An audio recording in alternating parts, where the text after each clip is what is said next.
온 땅이여 여호와께 노래하며 그의 구원을 날마다 선포할지어다.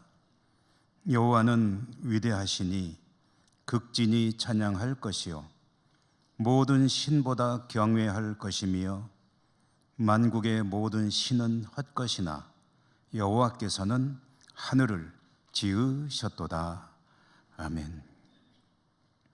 자비로우신 하나님, 오늘도 저희들이 하나님을 예배할 수 있으니 참으로 감사합니다. 우리 예배 기쁘게 받아주시고 은혜 풍성히 내려 주시옵소서. 예수님 이름으로 기원하옵나이다. 아멘.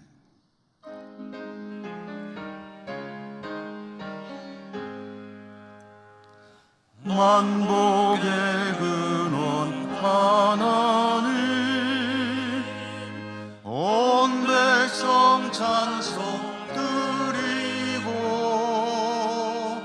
저 천사여 찬송하세. 찬송 성부 성자 성령 아멘.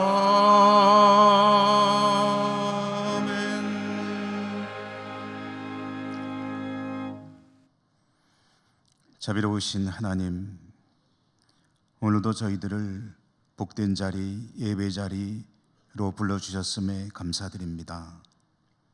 하나님 앞에 서서 저희들은 오늘도 겸손히 지나온 시간들을 돌아봅니다. 볼수록 잘했다는 생각보다는 모자랐다는 생각만 떠오릅니다.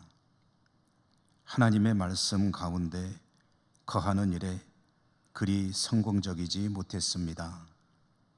하나님의 영광을 드러내는 일에도 만족스럽지 못했습니다. 하나님의 뜻과 하나님의 나라를 추구하는 일에도 소홀했음을 고백하게 됩니다.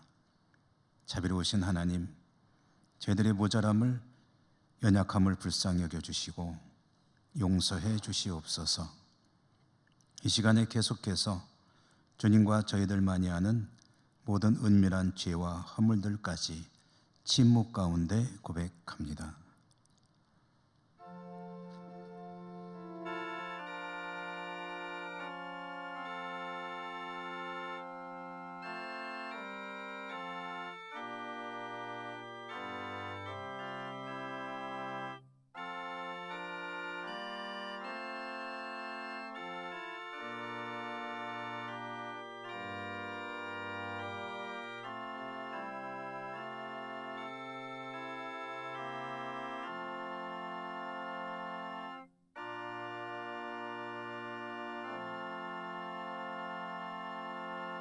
여호와는 은혜로우시며 긍휼이 많으시며 노하기를 더디하시며 인자하심이 크시도다.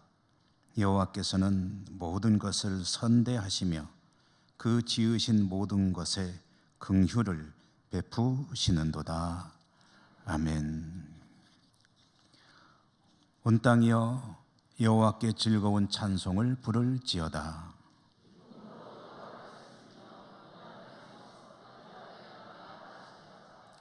여호와가 우리 하나님이신 줄 너희는 알지어다.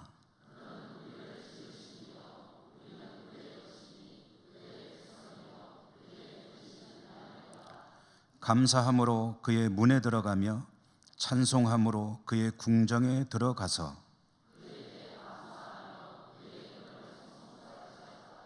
여호와는 선하시니 그의 인자하심이 영원하고 아멘.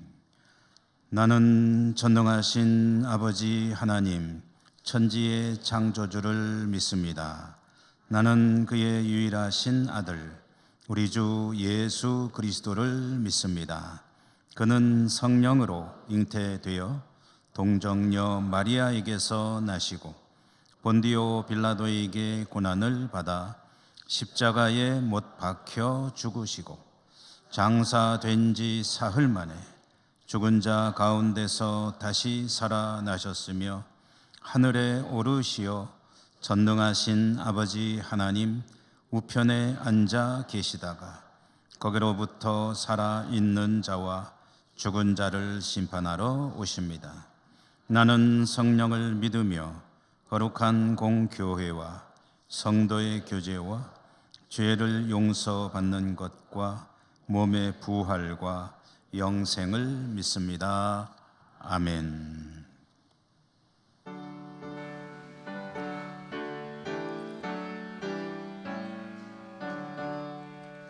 오 하나님 우리의 창조주시니 내 주님께 귀한 것들입니다. 내 주께만 엎드려 경배드리며 내 주의 이름 높이 찬양하네. 오 하나님 우리의 대주제시여 큰 풍랑이 일 때도 도우셨네. 죽음에서 우리를 구하셨으니 내 주의 이름 높이 찬양하네. 주 하나님 이름을 함께 높이며 대주제께 영광을 돌리오리. 그 능력이 지켜주시니 주 하나님을 높이 찬양하네. 아멘.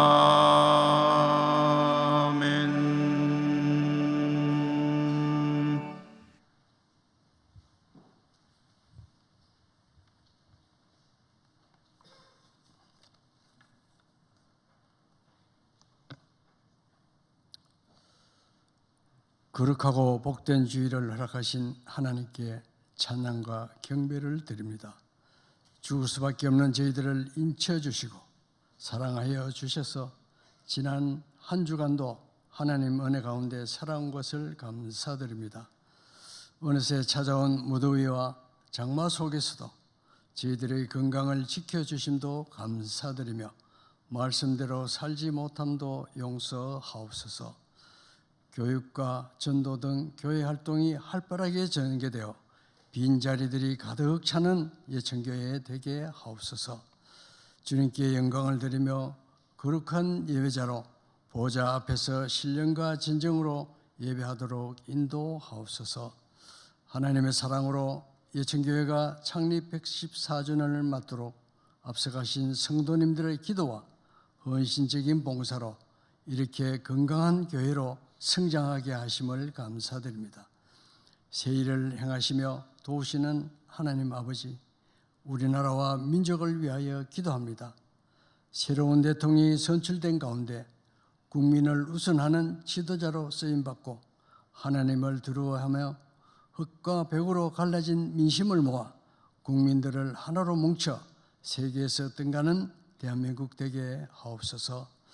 제75주년 6.25 기념식을 엊그제 보내고 이 땅에 다시는 동족 상잔이 일어나지 않고 자유민주주의가 깊게 뿌리내리는 대한민국 되게 하옵소서.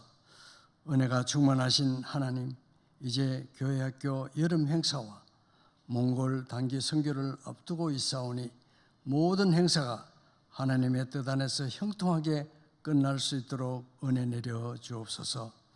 어렵고 힘든 환경에서도 열방에서 선교사역을 감당하시는 선교사님들을 기억하옵시고 선교사님들의 가정과 건강을 지켜주시며 저희들은 복음의 동력자가 되게 하옵소서. 이 나라의 미래를 책임진 젊은 청년들이 꿈과 희망을 펼칠 수 있는 나라 되게 하옵소서. 성도님들 가정마다 어려움에 매인 결박을 풀어주시고 환우에게는 치유의 은혜를 내려 주옵소서. 능력의 하나님 아버지, 우리 교회의 기간마다 은혜 주시고 기간장을 비롯한 회원들이 말씀에 순종하여 더욱 큰 일을 감당해 나가는 자들 되게 하옵소서.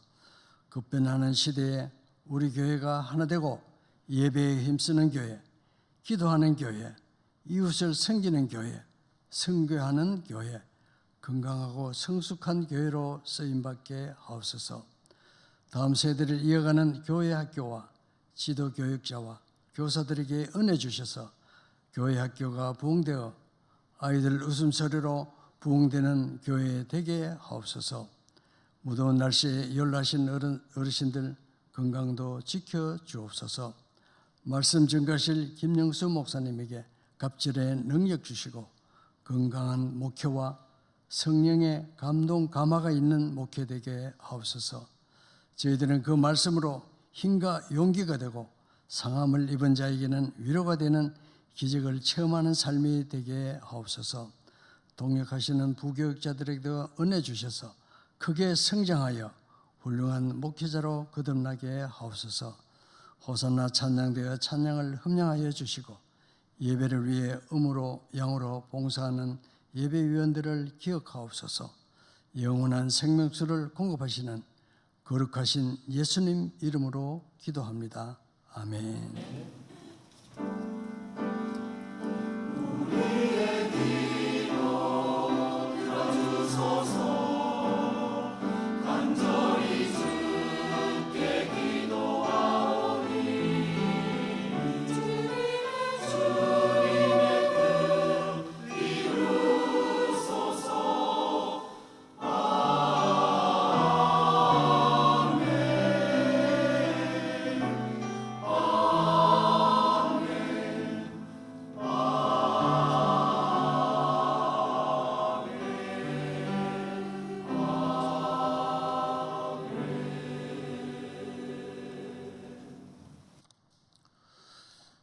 오늘 하나님께서 주시는 말씀을 봉독합니다. 구약 성경 시편 23편의 말씀입니다.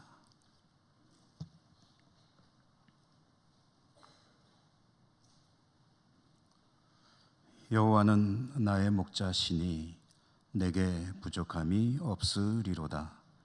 그가 나를 푸른 풀밭에 누이시며 쉴 만한 물가로 인도하시는도다. 내 영혼을 소생시키시고 자기 이름을 위하여 의의 길로 인도하시는도다. 내가 사망의 음침한 골짜기로 다닐지라도 해를 두려워하지 않을 것은 주께서 나와 함께 하심이라. 주의 지팡이와 막대기가 나를 안위하시나이다.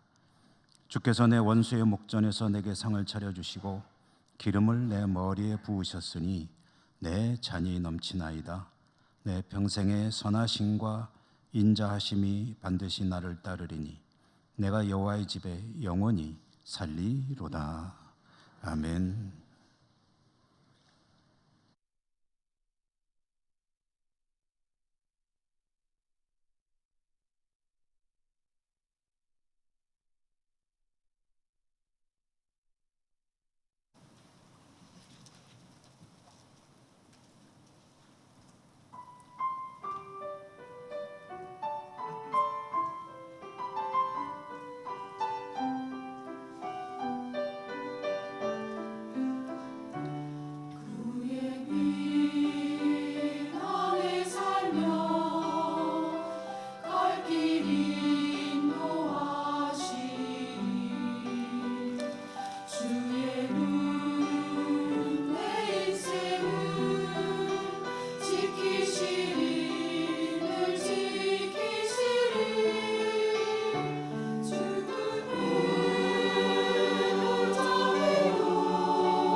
여러분 진심으로 축복하고 환영합니다. 은혜가 풍성하시기를 기원합니다. 오늘 지팡이와 막대기라는 제목으로 말씀을 전해드립니다. 시편 23편인데요. 이 시편 23편은 우리에게 참 익숙하기도 하고 또 사랑하는 그런 말씀이죠. 성경은 다 같이 생명의 말씀이고 더 좋고 나쁘고 또 더 중요하고 덜 중요하고의 차이가 있는 것은 아니지만 그래도 우리가 좀 더 익숙하고 읽으면은 좀 은혜가 되는 그런 말씀들이 있는 것도 사실이죠. 이 시편 23편을 보통 시편의 나이팅게일이라고 부르기도 합니다. 시편의 나이팅게일이라는 이름에서 여러분 추측할 수 있으시겠지만 이 나이팅게일이라고 하는 사람이 이제 간호사 또 간호학 이 분야에서는 상징적인 분이시죠. 그러므로 이 시편 23편은 읽는 이들로 하여금 어떤 그 어려움을 극복하게 하는 위로와 용기가 되기도 하고 또 때로는 나아가서 치유를 경험하게 하기도 하는 그런 말씀이기 때문에 그렇게 불리는 것이 아닌가 하는 생각을 해봅니다. 우리 모두는 주 예수 그리스도를 믿고 살면서 구원받는 것은 궁극적인 목표죠. 구원받는 것과 함께 우리가 살아가는 동안에 그 은혜와 은총, 축복이 풍성한 가운데 살기를 원합니다. 아마 그것을 원치 않는 분은 한 분도 없으실 거예요. 하나님의 은혜가 더 풍성하기를, 하나님의 축복이 넘치는 삶이 되기를 소원하는 그런 마음을 가지고 살아가죠.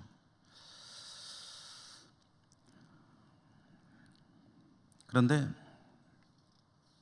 하나님으로부터 복과 은혜를 지금 더 많은 복과 은혜를 받아 누리기를 원하는데요. 그것보다 먼저 가져야 될 중요한 생각, 먼저 있어야 되는 중요한 일이 한 가지가 있습니다. 하나님의 은혜와 축복을 풍성히 받아 누리기를 원하고 그리고 그것을 간구하는 마음을 가지고 살아가는 우리들에게 먼저 있어야 될 일, 그것이 무엇인가? 그것은 앞으로 하나님께 은총과 축복을 받기를 원하는 그 마음 이전에 우리가 이미 받고 있는 은혜와 은총에 대해서 잘 아는 일입니다. 이런 은혜를 주세요, 이런 축복을 내려주세요, 이렇게 될 수 있기를 원합니다 라고 하나님께 나아가기 전에 이미 하나님께서 우리에게 주신 은혜와 은총, 축복이 어떤 것이고 얼마나 많은 것인가, 풍성한 것인가를 아는 것이 우선이고 그게 어쩌면 더 중요하다, 그런 말씀입니다. 하나님으로부터 얼마나 복을 받고 있는지, 어떤 은혜를 받았는지를 모른다면 계속해서 요구만 할 것입니다. 그러나 이미 하나님으로부터 얼마나 복을 받았는지, 어떤 은혜를 이미 받았는지, 지금도 받고 있는지를 깨달아 알고 있다면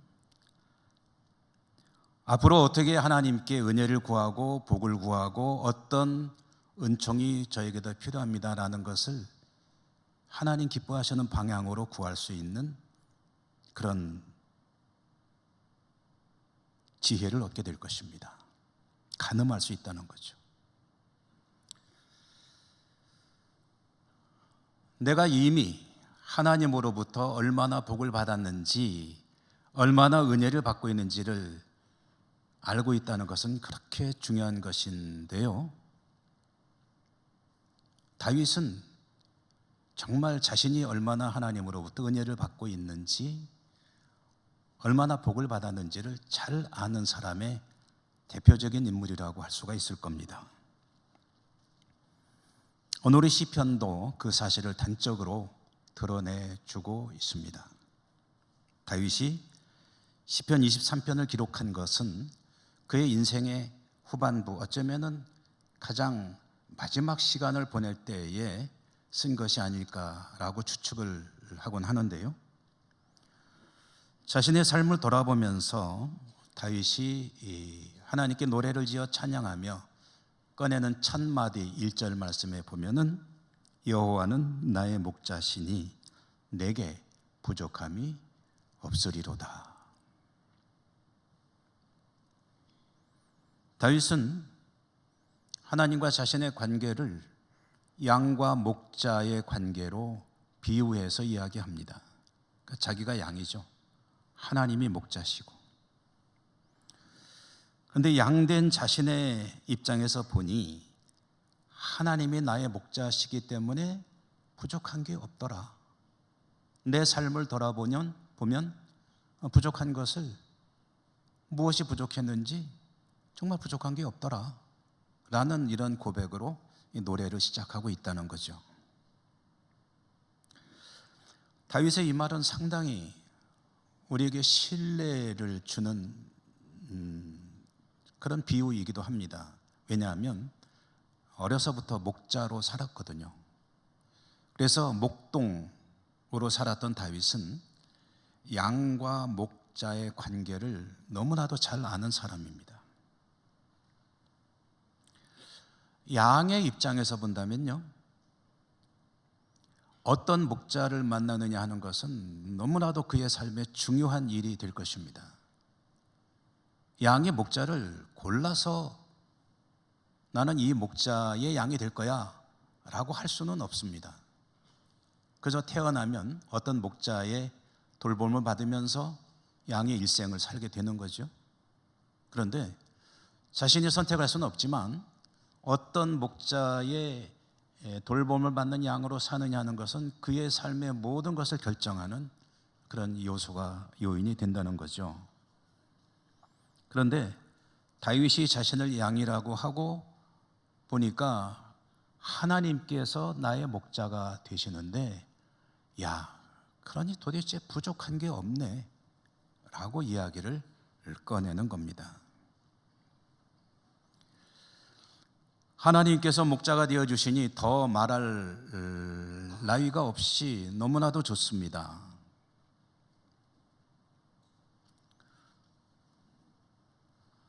목자와 양의 관계 속에서 아마 두 가지 사실이 굉장히 중요할 겁니다.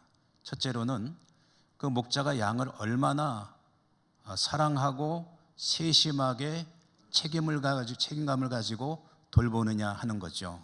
말하자면 목자의 양에 대한 태도일 것입니다. 기본적인 생각이죠.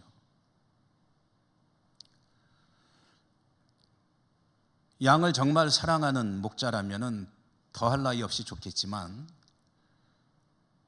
이스라엘에서는, 특별히 요즘은 잘 모르겠어요. 근데 고대 이스라엘의 여러 가지 성경을 해석하는 책들을 읽어보면 목자는 굉장히 사회적으로 인식이 좋지 않은 그런 직업이었다고 합니다. 왜냐하면 이 목자들이 자신의 양을 돌보는 경우는 별로 없고, 주로 이제 주인은 따로 있고 주인이 맡긴 양을 돌보는 것이 이제 목동의 일인데요. 근데 이 목동들이 양으로부터 부당 이득을 취하는 것이 아주 습성화되어 있었다고 합니다. 그래서 몰래 양의 털을 깎아서 그걸 팔아서 이제 얼마간의 이득을 취하기도 하고, 훔치는 거죠. 주인의 재산인데, 때로는 양을 이제 잡아먹고 짐승이 잡아먹었다라고 거짓해서 말을 해서 또 주인에게 손실을 끼치기도 하고, 그러니까 정직하지 못한 목동들이 너무 많았기 때문에 그 당시에 목자라는 그 직업은 사회적으로 썩 그렇게 좋지 못한 인식을 가진 직업이었다고 합니다. 이와 같이 양을 자신의 어떤 경제적인 또는 다른 목적으로 다루는 목자를 이제 삭군이라고 하죠. 근데 삭군과 반대되는 목자를 우리 주님께서 요한복음에서 말씀하시기를 나는 선한 목자라. 선한 목자는 양들을 위해서 생명을 내놓는다. 양을 위해서 죽기까지 할 수 있는 것이 좋은 목자인 거죠. 그렇다고 한다면 하나님은 양인 다윗과의 관계 속에서 그 사랑에는 의심의 여지가 없습니다. 그렇기 때문에 너무너무 좋은 목자이신 거고요. 또 한 가지 측면은 뭐냐 하면 목자에게 요구되는 이렇게 양을 정말 사랑하고 대신 자신이 죽어줄 수 있는 것까지는 참 좋은데 필요하다면은 이제 이 능력도 있어야 되거든요. 양을 지켜줄 수 있는 그 어떤 힘이 있어야 됩니다. 마음은 있지만 지켜줄 수 없다면 그 얼마나 안타까운 일이겠습니까? 대신 죽어줄 수는 있지만 위험으로부터 지켜줄 수가 없다고 한다면 결국은 양도 해침을 당할 수도 있기 때문에 그런데 다윗이 고백하는 거예요. 나의 목자는 나를 정말 얼마나 사랑하시는지. 그런데 그 하나님, 나의 목자 되신 하나님은 능력이 많으세요. 얼마나 많으시냐? 그 하나님보다 더 능력이 큰 그 누구도 없기 때문에 그러므로 내 목자이신 하나님, 하나님이 나의 목자가 되시니 부족함을 찾을 수가 없는 거예요.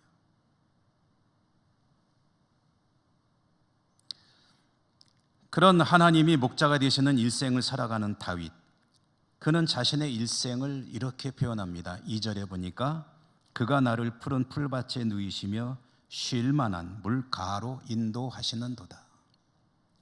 이 말씀 속에 일반적인, 보편적인 또는 계속되는 이라는 의미가 들어 있습니다. 그러니까 그분은 항상 내 삶을 푸른 풀밭으로 쉴 만한 물가로 이끌어 주셨다. 나는 정말 부족함이 없는 삶을 살아왔다 라고 고백을 하는 것입니다. 푸른 풀밭, 쉴 만한 물가, 여러분 상상해 보시죠.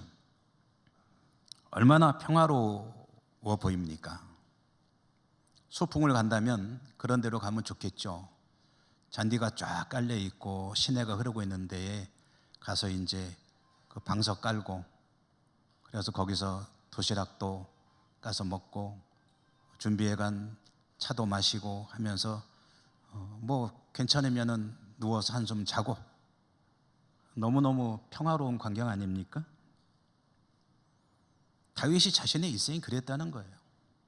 그런데 여기서 여러분 우리가 한번 생각해 보십시다. 다윗이라고 하는 사람의 삶이 과연 그렇게 평화로운 것이었는가?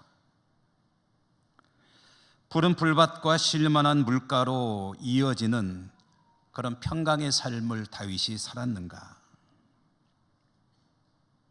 성경을 읽어보신, 주의 깊게 읽어보신 분들은 다 아시는 내용이겠지만 우리가 아는 다윗의 일생은 그렇게 평화로운 것이 아니지 않았습니까?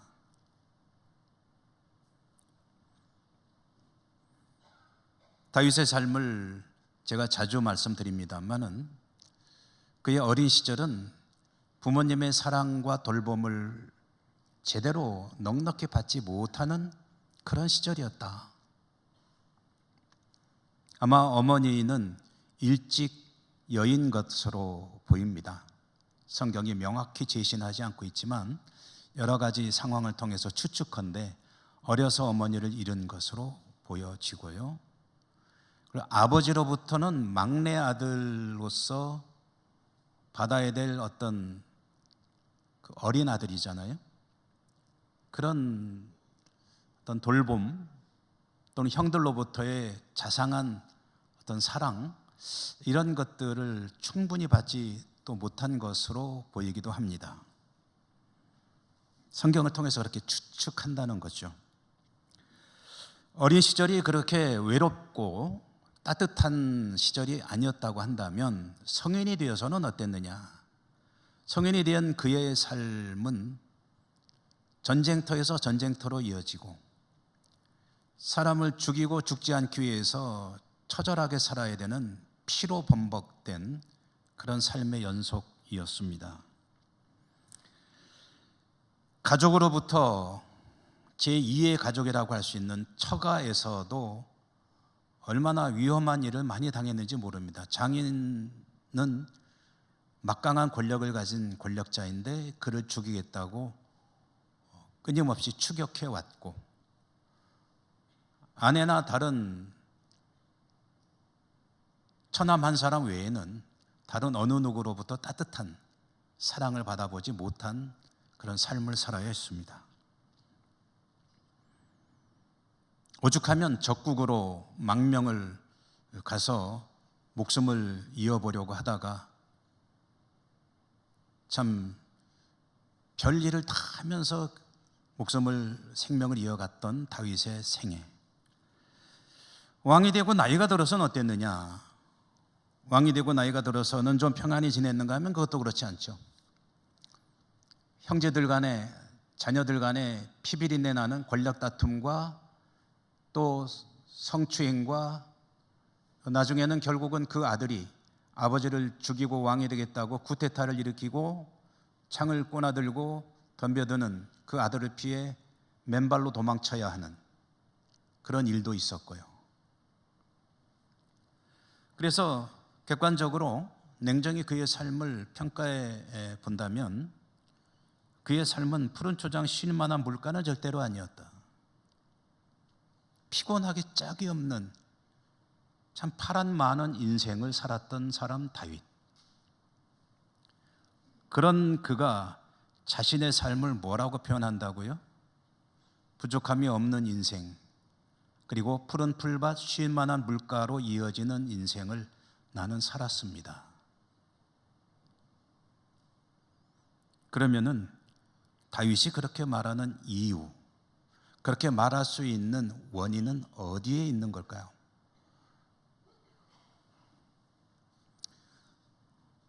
오늘 말씀 4절이 중요한 그 이유를, 단서를 우리에게 제공해 주고 있습니다.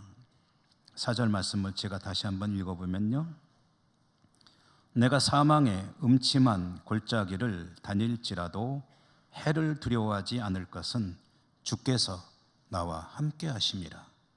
주의 지팡이와 막대기가 나를 안위하시나이다. 아멘. 그의 삶은 푸른 풀밭 쉴 만한 물가가 아니고 사망의 음침한 골짜기를 전전하는 그런 삶이라고 하는 것이 더 어울릴 것입니다. 그런데 그런 해가 들지 않고 정말 공포스러운 두려운 그런 삶의 환경을, 사망의 음침한 골짜기를 연속되는 그런 삶을 살더라도 다윗은 말하기를 나는 두려움이 없었다, 두렵지 않았다 라고 이야기하는데요, 그 이유가 뭐냐면 주께서 나와 함께 하셨기 때문이다. 주님께서 내 손을 잡아주시고 그곳을 전전할 때에도 항상 같이 계셔 주셨기 때문에 나는 두려움이 없었다.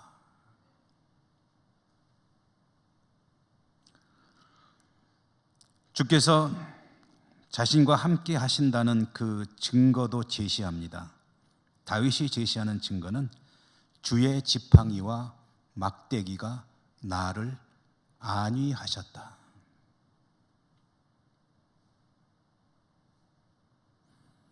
여기 나오는 두 개의 단어, 지팡이와 막대기, 이 두 가지가 자신의 삶을 부족함이 없는 것이라고 말하는 아주 중요한 이유가 되는 겁니다. 삶의 환경은 사실은 열악합니다. 험악합니다. 힘겹기 짝이 없습니다. 어디를 봐도 막막하기만 한 그런 상황이 한두 번이 아니었습니다. 그런데 주의 지팡이와 막대기가 나를 안위하셨기 때문에 나는 두렵지 않았다. 그것이 주님께서 나와 함께 하시는 증거가 아니었느냐. 그러면 다윗은 무엇을 가지고 지팡이와 막대기라고 표현한 것일까?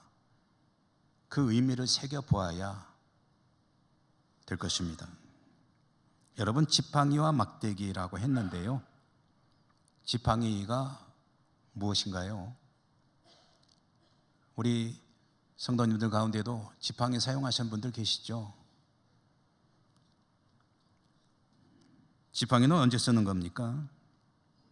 지팡이는 내 몸이 연약해서 내 스스로 내 몸을 지탱할 수 없을 때 필요한 물건이죠.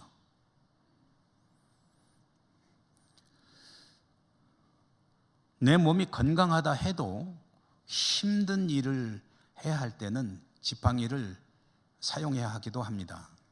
예를 들어서 먼 길을 가는데, 먼 길을 가는 것은 몹시 힘든 일이니까 그냥 가는 것보단 지팡이 하나 들고 가는 게 좋겠다 하고 들고 갈 수도 있겠죠.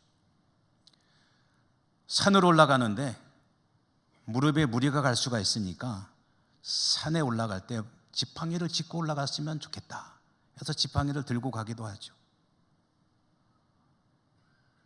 아주 높은, 일반인들은 올라갈 수 없고 전문가들만 올라갈 수 있는 아주 높은 산을 정복하겠다고 올라가는 이들에게는 이 지팡이는 필수라고 할 것입니다. 이거 없이 올라간다는 것은 상상할 수가 없죠.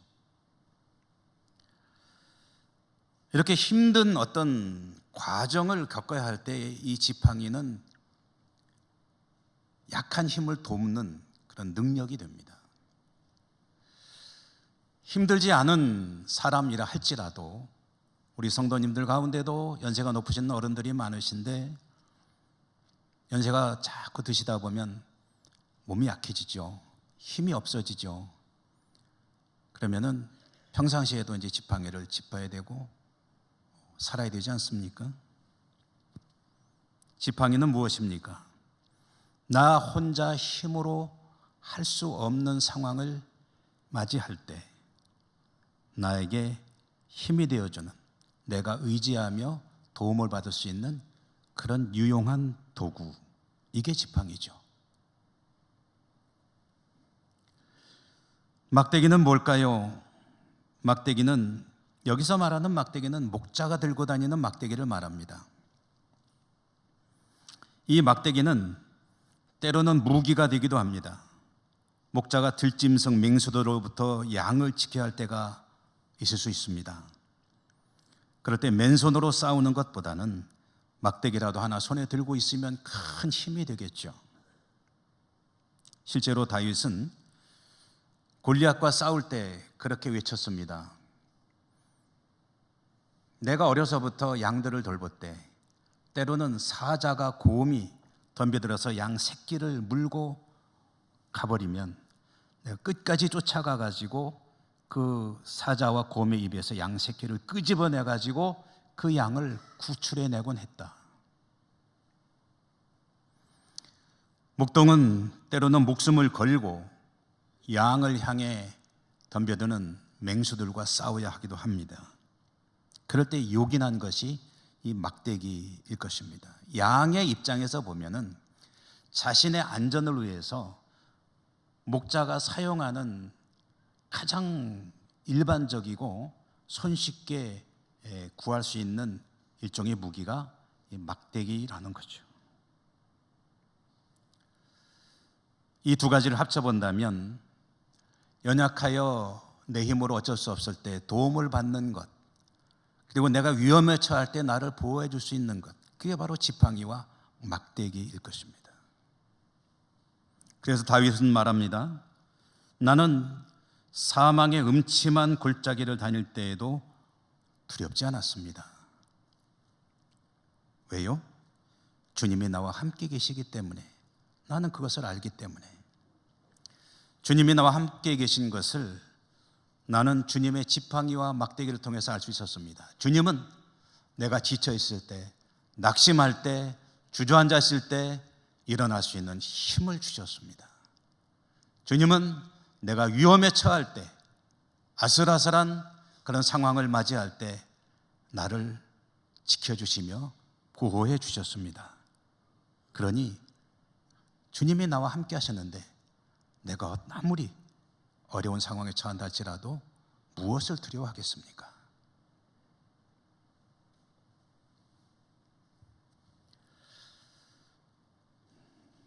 근데 여러분, 오늘 말씀의 제목이 지팡이와 막대기인데요, 오늘 이 막대기라는 것에 조금 더 의미를 찾아보려고 합니다.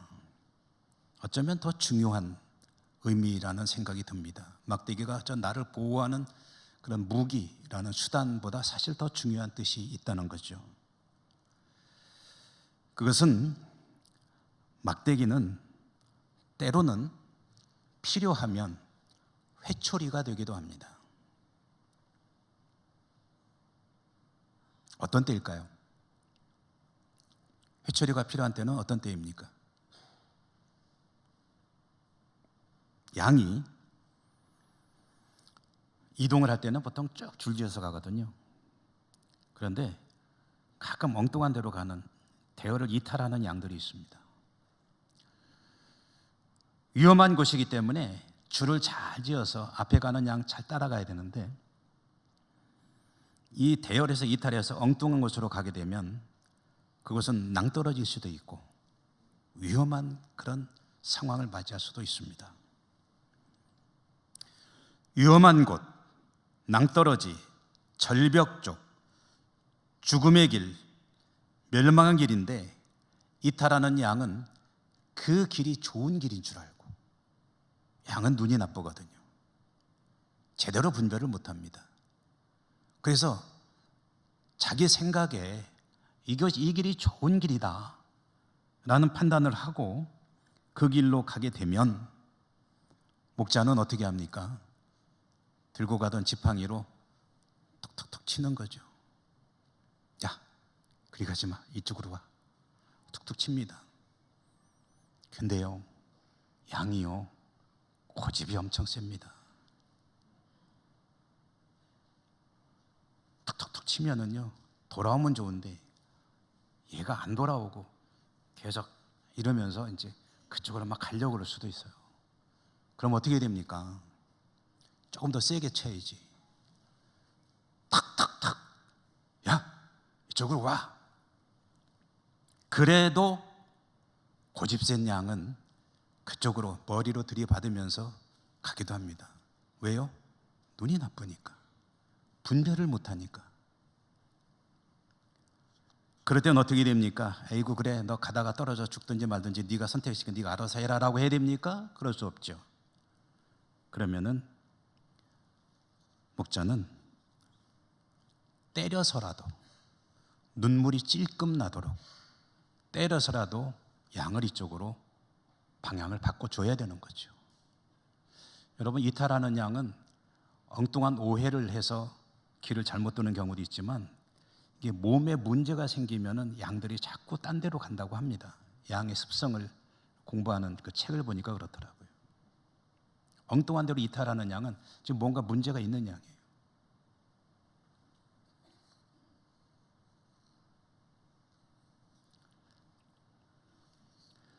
다윗은 주의 지팡이와 막대기가 나를 안위하시나이다 라고 했는데요, 주의 지팡이와 막대기가 내가 힘이 없을 때는 힘이 되어 주시고, 그리고 내가 위험에 처할 때는 나를 보호해 주시고, 그리고 내가 엉뚱한 길로 갈 때는 바로 잡아 주시기도 하시면서 나를 안위하신다고 했는데, 이 안위한다는 말 속에도 또 중요한 의미가 들어있습니다. 나를 안전하게 돌봐주신다라는 의미로 우리는 이해를 합니다만은, 사실은 가장 근본적인 원래 의미는, 이 말의 뜻은 회개한다는 뜻입니다. 그러니까 주의 지팡이와 막대기가 근본적으로 나에게 하는 역할은 뭐냐면 내 마음을 바꾸는 겁니다. 바꿔주는 거예요. 낙심해 있을 때 힘을 내도록 마음을 바꿔주고, 그리고 위험에 처해서 두려움에 떨고 있을 때 든든하다는 생각을 하면서 안심하게 마음을 바꿔줄 뿐 아니라, 엉뚱한 데로 가고 있을 때 그 길로 가면 안 되는데, 엉뚱한 데로 가고 있을 때 때로는 회초리가 되어서 아프게 해서라도 내 마음을 바꾸고 회개하게 하여 바른 길로 돌아오게 하는 것이 주의 지팡이와 막대기이니, 그러니 내가 무엇을 두려워하여? 그런 분이 나의 목자이신데.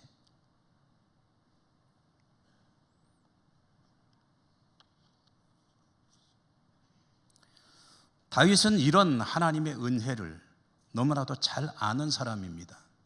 그러므로 그의 시편들을 읽어보면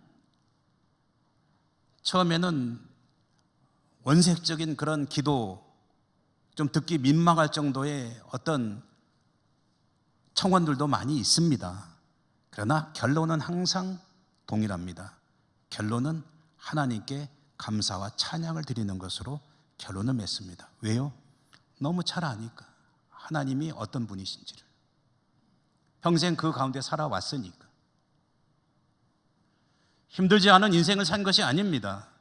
그는 참으로 처절한 인생을 살았습니다만은, 그러나 그럼에도 불구하고 그 모든 것이 나의 목자 되시는 하나님의 은혜였으니 내가 무엇이 부족하고 무엇이 두렵겠느냐, 이 고백을 할 수 있는 거죠.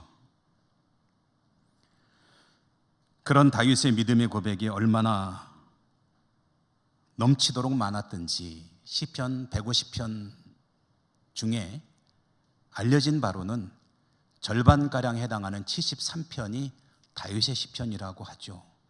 그만큼 다윗은 하나님을 향해 감사와 찬양을 올려드리는 그런 믿음의 사람이었다. 그리고 그 중심은 부족함이 없는 하나님의 은혜 가운데 내 일생을 살았습니다.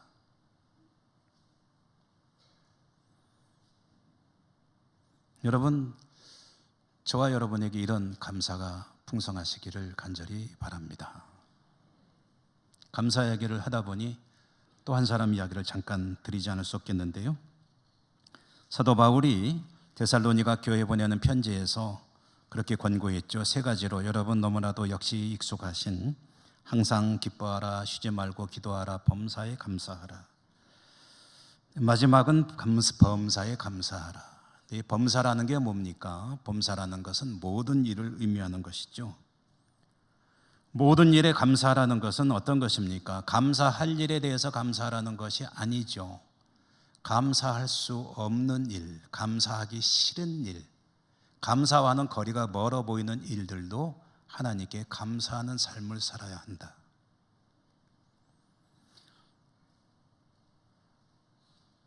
내가 환영하는 것은 당연히 감사합니다. 이렇게 됐으면 좋겠어요 했더니 그렇게 됐습니다. 너무 감사하죠. 그런데 그것은 감사가 아닙니다. 여러분, 오해하지 마십시오. 그것은 정상적인 반응입니다. 정상적인 반응을 내가 하나님께 감사하는 사람이라고 오해하시면 안 됩니다. 하나님께 감사한다는 것은 무엇입니까? 이것은 도저히 감사할 수 없는 일입니다. 그때 감사하는 것이 하나님을 향한 감사입니다. 그게 범사에 감사하라는 이 말씀의 뜻입니다. 그리고 참된 감사이고요.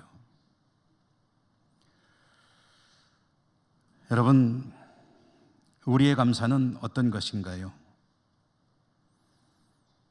환영할 만한 일에 대한 감사는 당연한 것이라고 한다면, 환영하지 못할 일에 대해서도 그 속에서 감사의 이유를 찾아서 감사하는 믿음으로 살고 있습니까? 때로는 나를 아프게 하는 일이라고 생각이 되더라도 이것이 나를 바른 길로 인도하는 하나님의 은혜로다 라고 그 의미를 새기며 하나님께 감사로 나가는 믿음의 사람인지요?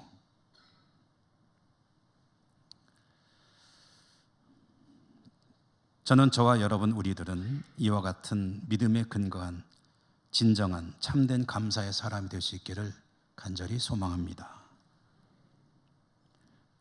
다음 주일은 맥추감사주일입니다. 맥추감사주일은 다음 주에 좀 더 자세히 말씀드릴 예정입니다만은 곡식 수확을 마무리 짓고 하나님께 감사하는 절기인데요. 우리 한국교회에서는 1년을 절반으로 뚝 잘라가지고 6월 달이 끝나고 7월 달에 시작되는, 그러니까 절반이 지나가는 시점에 상반기에 베푸신 하나님의 은혜를 돌아보며 하나님께 감사하는 절기로 지키는, 그것이 맥주감사주일입니다. 이렇게 본다면 6월의 마지막 주와 7월의 첫 주는 상반기를 돌아보며 하나님께 감사하는 절기, 그 의미를 새겨보는 절기라고 할 수가 있겠죠. 한 해의 절반이 가고 있습니다. 오늘이 6월 마지막 주일이죠. 지나온 상반기를 돌아보며 모든 것이 조금은 아픈 일이었다 할지라도 모든 것이 하나님의 은혜였습니다. 나에겐 부족함이 없었습니다 라고 고백할 수 있는 우리 모두의 믿음이 될 수 있기를 주님 이름으로 축원합니다. 은혜로우신 하나님 감사합니다. 오늘도 저희들에게 말씀을 주셨습니다. 이 말씀 따라 참된 감사로 하나님께 영광 돌리는 저희 모두가 되게 해 주옵소서. 예수님 이름으로 기도드립니다. 아멘. 찬송하시며 봉헌하시겠습니다.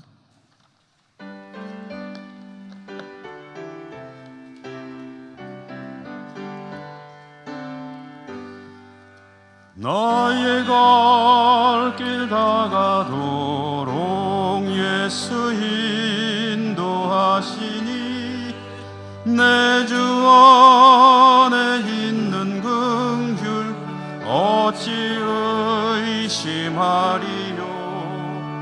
믿음으로 살아가는 나를 위로받겠네. 무슨 일을 만나든지 만사 형통하리라.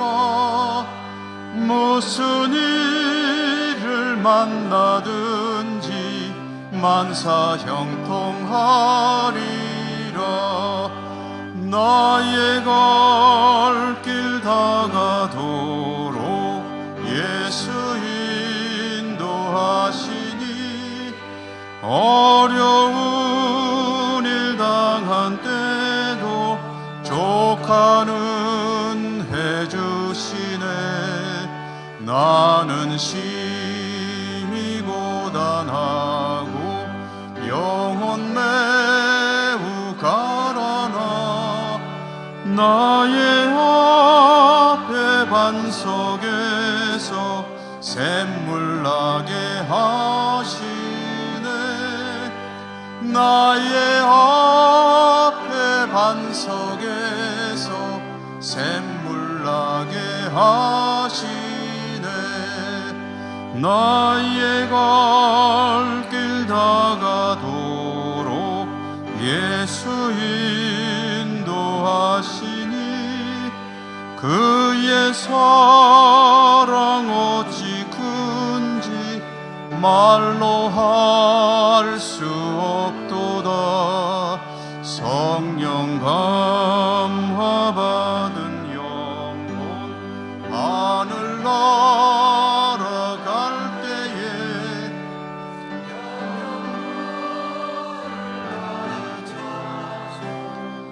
예수 인도하셨네. 영영 부를 나의 찬송 예수 인도하셨네.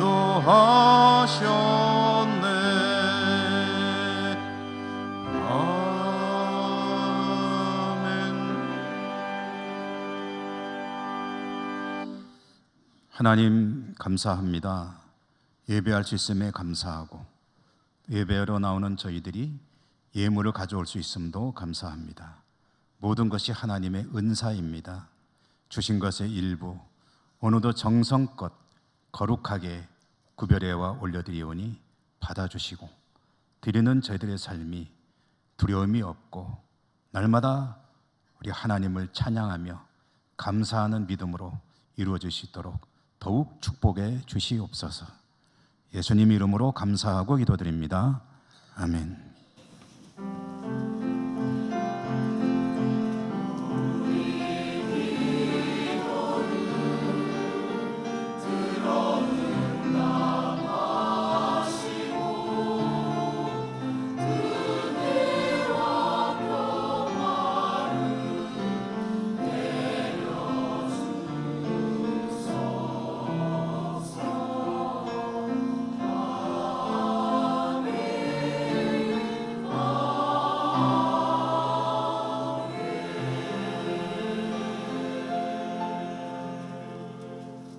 교회 소식입니다. 오늘 오후 찬양 예배 시에는 아가페 합창단이 오셔서 연주하는 그런 순서가 있겠습니다. 다음 주일은 맥주감사주일이고요. 오늘 2부 예배 후에 정기 당회 있습니다. 다음 주에는 정기 재직기 있습니다. 몽골 단기 선교팀의 모임이 오늘 찬양 예배 후에 소예배실에서 있습니다.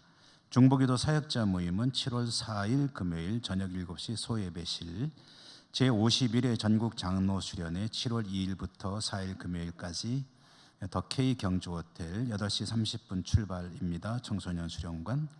영남 어린이 대회 7월 5일 토요일 오전 9시 사천읍 교회에서 있고요. 교회에서는 6시 출발입니다.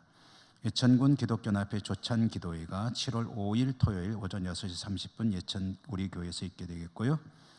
오늘 중식으로 해서 이 여전도에 수고해 주심에 감사드립니다. 권정도 명예 집사님 가정에서 고 허만식 안수 집사님 2주기를 맞이해서 우리 가족들의 뜻에 따라 이제 우리 교우들에게 떡과 과일을 제공해 주신다고 합니다. 감사합니다. 교회학교 여름 행사가 주보의 이 박스 속의 일정대로 이제 진행될 것입니다. 많이 기도해 주시고 관심도 부탁드리고, 또 혹시 후원을 원하시는 분 계시면 사무실로 문의해 주시기 바랍니다. 김창령 집사님, 정경영 집사님 가정이 이제 부산으로 이사하셨다는 소식 전해드립니다. 우리 곁에 계신 분들하고 인사 나누며 일어나겠습니다. 사랑합니다. 축복합니다. 강건하십시오.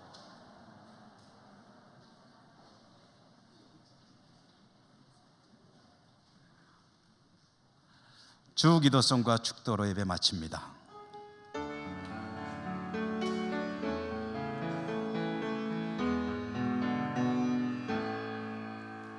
하늘에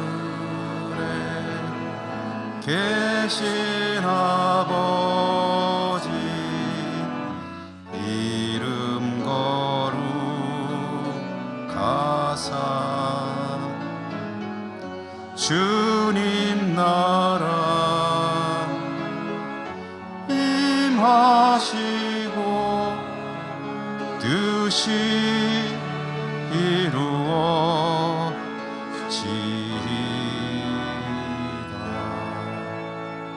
일용할 양식 주시고 우리들의 큰 죄 다 용서하옵시고 또 시험에 들게 마시고 악에서 구원하소서. 대개 주의 나라 주의 권세 주의 영광 영원히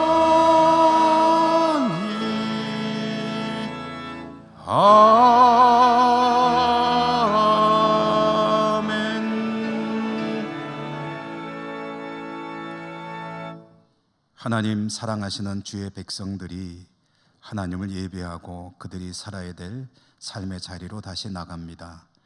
어디 가든지 우리 주님의 지팡이와 막대기가 저들을 안위하시며 의의 길 바른 길로 인도하심을 믿습니다. 축복해 주시고 영광 받아 주시옵소서. 여러 곳에 흩어져 있는 우리 사랑하는 가족들에게도 있는 곳마다 함께 해 주시고 은총 풍성히 더하여 주시옵소서. 예수님 이름으로 감사하고 기도드립니다. 아멘. 주 예수 그리스도의 은혜와 하나님 아버지 사랑과 성령님 교통하심이 주의 백성들의 모든 삶의 자리 위에와 저들의 모든 소원들 위에 항상 함께 하시옵기를 축원하옵나이다. 아멘.